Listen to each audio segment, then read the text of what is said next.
Okay, now chapter number 3, standard 11, lecture number 8 in NCERT textbook 3.6.5 metals, non-metals and metalloids. अब आपको ये already आप chapter जो topic है स्टैंडर्ड 9 में 10 में पढ़ चुके हो, लेकिन यहाँ पे पीरियोडिक टेबल के हिसाब से सेंटेंसेस दिए गए हैं, उसको हम स्टडी करेंगे और उसमें बहुत ही इंपॉर्टेंट पार्ट्स है, उसको हम नोट डाउन कर लेंगे। मेटल्स का मतलब क्या है आप ऑलरेडी जानते हो। कॉम्प्राइज जो मेटल्स है वो comprise more than 78% of all known elements and appear on the left side of the periodic table. यानी कि अगर आपने पीरियोडिक टेबल सही तरीके से पढ़ा है तो यहाँ पे जो है इसको हम कहेंगे लेफ्ट साइड और इसको हम कहेंगे राइट साइड। इस तरीके से आपका पीरियोडिक टेबल है। पीरियोडिक टेबल अगर आपने देखा है तो ये आपकी लेफ्ट साइड है, ये आपकी राइट साइड है। तो लेफ्ट साइड में सारे मेटल्स आएंगे, यहाँ पे नॉन मेटल्स आएंगे। तो यानी कि आपको ये याद रखना है, लेफ्ट साइड पे मेटल, राइट साइड पे नॉन मेटल। तो आपको यहाँ पे 78% of all known elements and appear on the left side of the periodic table। अगर आपने पीरियोडिक टेबल जो एनसीईआरटी टेक्स्ट बुक में दिखा है उसमें मेटल 78% है। वहां पे metals are usually solids at room temperature. जो रूम टेम्परेचर होता है वहां पे जो मेटल्स है वो क्या है, सॉलिड है। यहाँ पे देखिए metals are usually solid at room temperature. तो यहाँ पे एक बहुत इंपॉर्टेंट पार्ट है। लेकिन गैलियम जो मेल्टिंग पॉइंट 303 केल्विन है, सीजियम मेल्टिंग पॉइंट 302 केल्विन है, very low melting points. Gallium और सीजियम दोनों के जो मेल्टिंग पॉइंट है वो बहुत ही कम है। यानी कि एक आपका एमसीक्यू क्वेश्चन यहाँ पे आ गया, गैलियम और caesium very low melting point. याद रखिएगा, बहुत ही इंपॉर्टेंट पार्ट है ये, क्योंकि यहाँ पे बहुत सारे क्वेश्चन आ सकते हैं। तो किसका मेल्टिंग पॉइंट बहुत ही लो है, तो इस तरीके से क्वेश्चन हो, गैलियम और सीजियम कोई भी ऑप्शन रखा हो तो आप उसको टिक मार्क करेंगे तो आपके मार्क्स हो जाएंगे। Metals usually have high melting point and boiling point. आप जानते हो मेटल्स जो है वो हाई मेल्टिंग पॉइंट और बॉइलिंग पॉइंट के हिसाब से जाने जाते हैं। जिस तरीके से मैं बात बता दूं, प्लेटिनम जो है, प्लेटिनम वो एक मेटालिक फॉर्म है, इनर्ट मेटल है। यानी कि जो सरफेस है वो मेटालिक फॉर्म में है, और वो जो मेटल है उस पे आप अगर टेम्परेचर दो तो मेरे ख्याल से 1200 केल्विन से वो डिग्रेड हो रही है। यानी कि बहुत सारा टेम्परेचर देना पड़ेगा, तो उसका जो मेल्टिंग पॉइंट और बॉइलिंग पॉइंट हाई है। इसलिए आप प्रैक्टिकल में, अगर आप प्रैक्टिकल आगे पढ़ोगे तो वहां पे प्लेटिनम जो रोड है वो यूज किया जाता है, प्लेटिनम रोड, कि जिसके हिसाब से हम बोरेक्समेंट टेस्ट और फ्लेम टेस्ट करते हैं। तो उसको सरफेस में लेके ये हम कर रहे हैं। तो ये मेटल्स के ये बहुत सारे बेनिफिट्स भी हैं, तो आपको वो याद रखना पड़ेगा। Good conductors of heat and electricity, अभी मैंने बताया जो उसकी कंडक्टिविटी है वो बहुत ही ज्यादा है। हीट एंड इलेक्ट्रिसिटी आप ऑलरेडी ये पढ़ चुके हो। आपको अगर ये क्वेश्चन पूछा गया तो आप ये लिख सकते हो, malleable can be flatted into thin sheet by hammering, ductile can be drawn into wires. यानी कि आप जानते हो मैलेबल का मतलब ये होता है उसको हैमरिंग करके आप उसको हथौड़े से अगर टिपोगे तो वो क्या बन जाएगा, वो जो होता है प्लेट्स बन जाएगी, थिन शीट्स। और डक्टाइल यानी उसको खींचोगे तो ड्रॉन इनटू वायर्स, वो क्या बन जाएगा, वायर्स भी बन जाते हैं। तो वो है, अब जानते हो कॉपर एक मेटल है और कॉपर की कंडक्टिविटी बहुत ही ज्यादा है, इसलिए हम इलेक्ट्रिसिटी में यूज कर रहे हैं। तो यहाँ पे आपको याद रखना पड़ेगा। दूसरी बात, अभी मेटल्स हमने फिनिश किया, उसके बाद हम जाएंगे नॉन मेटल्स पे। तो नॉन मेटल्स का देख लीजिए, यहाँ पे located at the top right hand side of periodic table. यानी कि जो नॉन मेटल्स है वो अबाव साइड है और राइट हैंड साइड है। ये सारी क्या है, नॉन मेटल्स। तो आपको याद रखना पड़ेगा, in a horizontal row the property of elements change from metallic on the left to non metallic on the right side. यानी कि लेफ्ट से हम राइट साइड रो में जाएंगे तो जो मेटालिक कैरेक्टर है वो नॉन मेटालिक कैरेक्टर में इंक्रीज होंगे, यानी कि ये मेटालिक फॉर्म है, यहाँ पे नॉन मेटालिक आएगा, बीच में नॉन मेटल्स जो मेटलॉइड्स भी आती है तब को वो याद रखना पड़ेगा। सो यहाँ पे ये बहुत इंपॉर्टेंट पार्ट है, from metallic on the left to on the right, तो आपको याद रखना है। यहाँ पे usually solids, these non-metals are solids or gaseous at room temperature, यहाँ पे लिखा है रूम टेम्परेचर, तो आपको याद रखना है सॉलिड और गैसियस फॉर्म में होते हैं non metals with low melting point and boiling point, except कौन है, boron and carbon. Boron and carbon इसके मेल्टिंग पॉइंट जो दूसरे के हैं वो बहुत ही लो है, लेकिन बोरॉन और कार्बन के ज्यादा है। वहां पे आगे poor conductors of heat and electricity, वो क्या है, पुअर कंडक्टर है। आप समझ सकते हो मेटल में क्या होता है, जो भी सरफेस है उसमें से इलेक्ट्रॉन इजीली रिलीज होना चाहिए, यानी कि ऑक्सीडेशन रिएक्शन इजीली होना चाहिए, तो वो इलेक्ट्रिसिटी पास करेगा, इलेक्ट्रॉन को फ्री करेगा तो इलेक्ट्रिसिटी पास होगी। लेकिन अगर इलेक्ट्रॉन को फ्री नहीं करेगा, वो गेन करने की कैपेसिटी रखेगा, तो वो poor conductors of heat and electricity है। लेकिन जो कार्बन है वो कंडक्टर्स है, उसको एक्सेप्शन केस में याद रखिएगा, ग्रेफाइट उसका पार्ट है जो ड्राई सेल में यूज किया जाता है। तो यहाँ पे most non metallic solids are brittle and are neither malleable or ductile.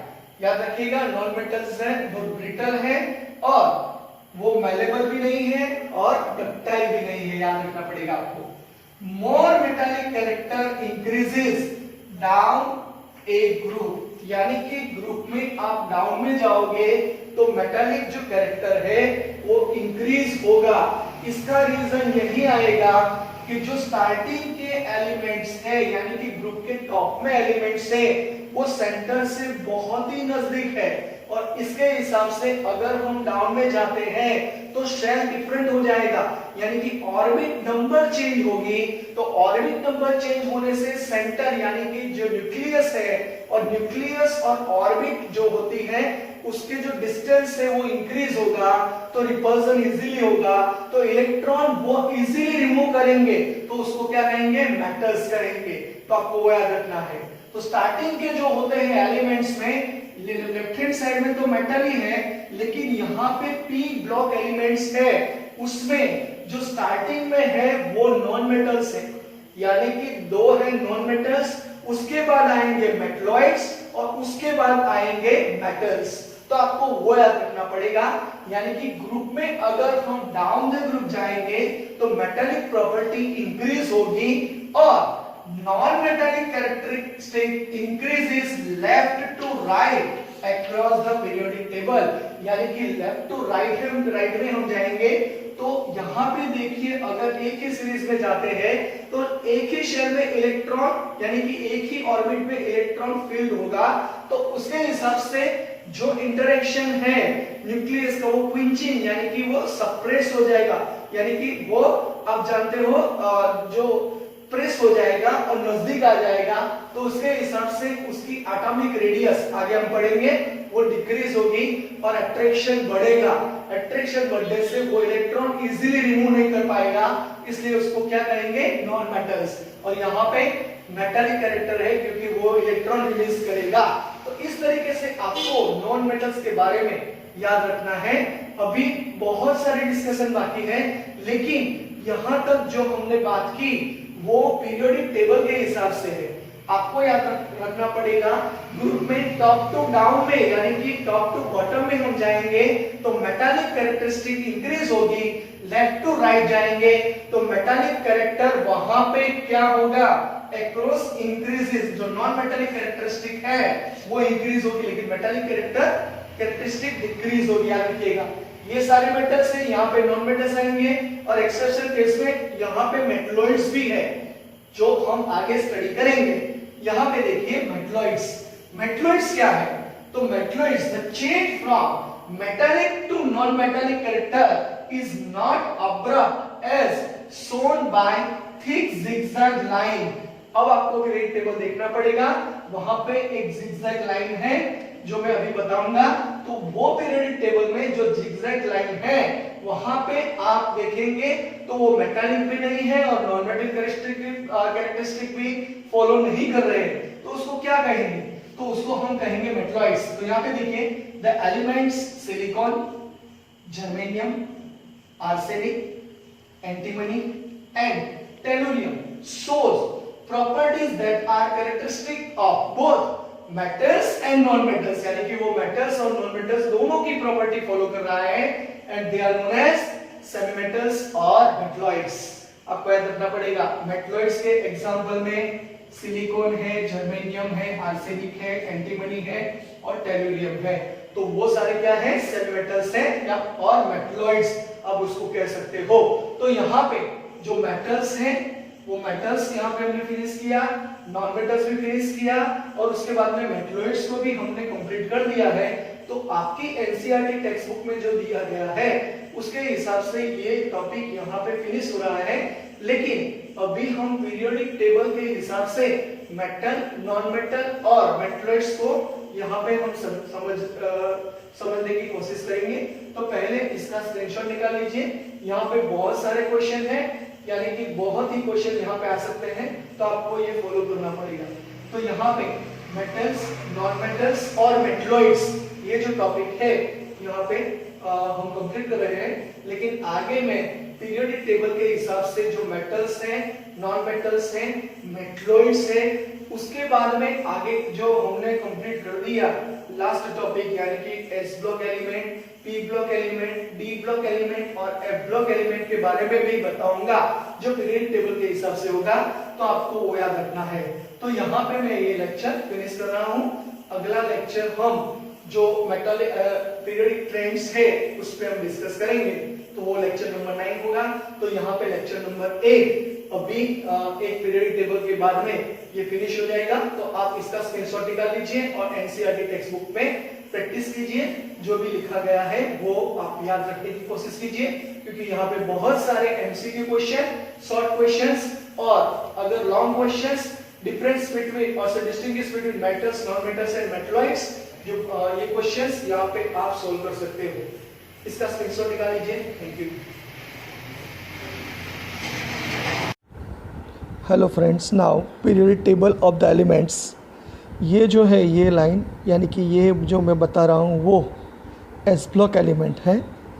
यहाँ पे जो ये जो लाइन पूरा है उसको हम पी ब्लॉक एलिमेंट कहेंगे, इसको हम डी ब्लॉक एलिमेंट कहेंगे और इसको हम एफ ब्लॉक एलिमेंट कहेंगे। आप जानते हो S block element, P block element, D block element और एफ ब्लॉक एलिमेंट। ये जो लाइन है ये येलो वाला, ये लेंथेनॉइड सीरीज़ है और ये जो है वो एक्टेनॉइड सीरीज़ है, जो अंदर की साइड है, इसलिए उसको इनर ट्रांजिशन एलिमेंट कहा जाता है। इसको एस ब्लॉक एलिमेंट कहते हैं, यानी कि जो इलेक्ट्रॉन फील्ड होता है वो लास्ट इलेक्ट्रॉन एस में होता है, यहाँ पे पी में होता है, यहाँ पे डी में होता है और यहाँ पे एफ में होता है। तो यहाँ पे आपने S block, P block, D block और एफ ब्लॉक का स्टडी कर दिया। अब आप देख सकते हो कि जो ब्लू है, ब्लू और ये वायोलेट कलर के एस ब्लॉक में जो है वो सारे मेटालिक है, ये भी मेटालिक फॉर्म है। यहाँ पे भी जो स्टार्टिंग वाले हैं वो नॉन मेटालिक है, यानी कि ये लेफ्ट हैंड साइड पे मेटल है और यहाँ राइट हैंड साइड पे नॉन मेटल्स है। और ये जो जिगजैग लाइन, यानी कि जो ये दिया गया है boron, silicon, germanium, arsenic, antimony, tellurium और पोलोनियम, पोलोनियम जो भी है वो क्या है? मेटलॉइड्स हैं, सेमी मेटल्स हैं। तो आपको याद रखना पड़ेगा। ऑक्सीजन, नाइट्रोजन जो ये ब्लू है वो नॉन मेटल्स है। ये है इनर्ट गैस, यानी कि नोबल गैसेस कहा जाता है। इसमें से इलेक्ट्रॉन रिलीज़ भी नहीं होता और इलेक्ट्रॉन गेन भी नहीं होता, तो आपको याद रखना पड़ेगा। तो यहाँ पे आपने स्टडी क्या किया, तो यहाँ पे देखिए स्टार्टिंग में एस ब्लॉक जो है वो मेटालिक फॉर्म है। ये सारे ब्लू है, जो ब्लू कलर के दिख रहे हैं वो भी मेटालिक फॉर्म है, यानी कि 78% पीरियोडिक टेबल का मेटालिक फॉर्म में है। ये देख लीजिए, इनर जो ट्रांजिशन एलिमेंट है उसको इनर क्यों कहते हैं, क्योंकि वो डी ऑर्बिटल है। ओके, यहाँ पे देख लीजिए, ये ग्रीन कलर जो है वो लैंथेनॉइड सीरीज़ है और ये रेड कलर जो है वो एक्टेनॉइड सीरीज़ है। ग्रीन और येलो के बीच में, इसलिए येलो भूल गया, यहाँ पे आपको याद रखना पड़ेगा ग्रीन कलर है। तो वो सारे मेटालिक फॉर्म है, आपको याद रखना पड़ेगा। यानी कि मेटल कौन से हैं, नॉन मेटल कौन से हैं और मेटलॉइड्स कौन से हैं, आपको पता चल जाना चाहिए। अगर मैं बात करूं, अगर हमने केस ले लिया नाइट्रोजन का, तो नाइट्रोजन और फॉस्फोरस जो है वो नॉन मेटल्स हैं, आर्सेनिक और एंटीमनी है वो मेटलॉइड्स हैं, और बिस्मथ और मॉस्कोवियम जो है वो मेटल है। यानी कि आप ग्रुप में टॉप टू बॉटम जाते हो तो मेटालिक कैरेक्टर इंक्रीज़ होता है, ये भी मैंने बताया था, क्योंकि वहाँ पे ऑर्बिट नंबर चेंज होगा। ऑर्बिट नंबर चेंज होने से जो सेल होगा, यानी कि प्रिंसिपल क्वांटम नंबर चेंज होगा, और प्रिंसिपल क्वांटम नंबर चेंज होने से जो सेंटर और ऑर्बिट के बीच में जो जगह है, यानी कि जो रेडियस है, वो साइज़ इंक्रीज़ होगी। सो यहाँ पे रिपल्सन होगा तो इलेक्ट्रॉन इजीली रिमूव होगा, तो वो आपको याद रखना है। और आगे हम पीरियोडिक टेबल के ट्रेंड्स पढ़ेंगे, वहाँ भी आपको मैं बाद में समझाऊंगा, लेकिन आप यहाँ तक समझ लीजिए मेटालिक कौन है, नॉन मेटल कौन से हैं और मेटलॉइड्स कौन से हैं। फिर से एक बार, ये एस ब्लॉक एलिमेंट है वो मेटल्स हैं। आप मेटल्स को क्या कहोगे, जो इलेक्ट्रॉन इजीली रिमूव करेगा उसको मेटल्स कहते हैं।